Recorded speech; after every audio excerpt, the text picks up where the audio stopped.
Ladies and gentlemen, what's the one indispensable ingredient to a great presentation?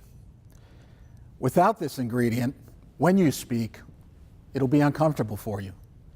You'll sound flat to the audience, and your credibility will definitely take a hit. And the good thing is about this is that you've been practicing it your whole life. So what do you think that ingredient is? Think back to your successes. What was the crucial part of your speaking that made that a success? That indispensable ingredient is you. You're facing that big presentation. Your friend Bob, your colleague Bob says, hey, don't worry about it. Everything will be all right if you just be yourself. Now, what happens when we're at work? Our personalities change.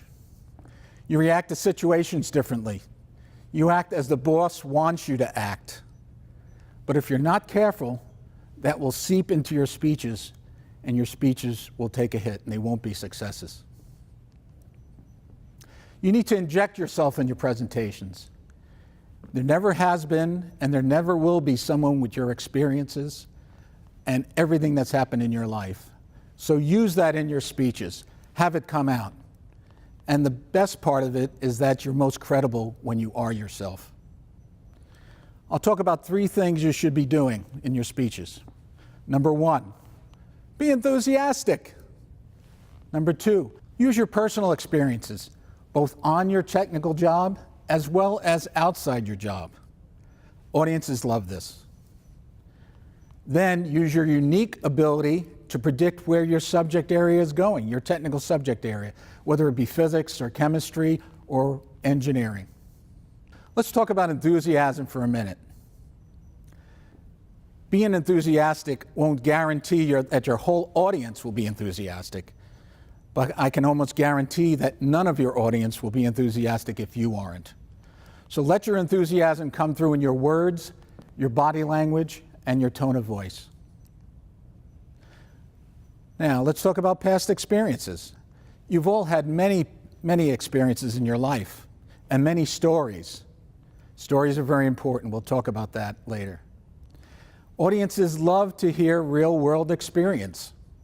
For instance, and I'm an engineer, I'm a practicing engineer, and I know there are a lot of engineers and scientists out there. So you may be saying, well, what am I going to talk about? Talk about when you started your career. What was the industry like? Talk about when you were at mid-career. What was the industry like? And finally, maybe where you see the subject going, where you see your subject area going. People are coming to see you speak because they want to learn something. They want to learn what your experiences have been in that particular subject area, whatever it may be.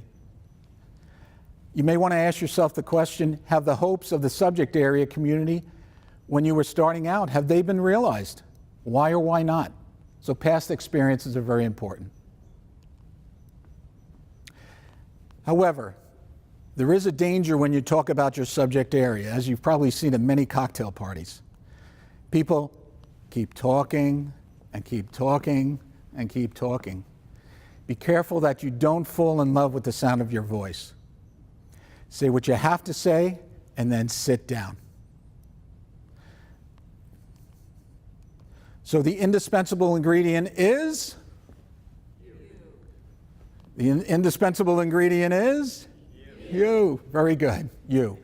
If you don't put yourself in your speaking, then it's going to fall flat and you're not going to sound very credible. So what did we talk today about? We talked about doing 3 things in your speeches. 1, enthusiasm.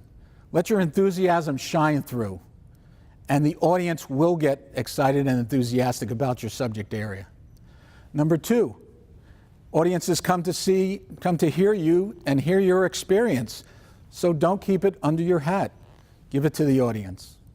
And number 3, your perspective on where the subject area is going in the future. If you do these 3 things, you will have the time of your life, and so will your audience.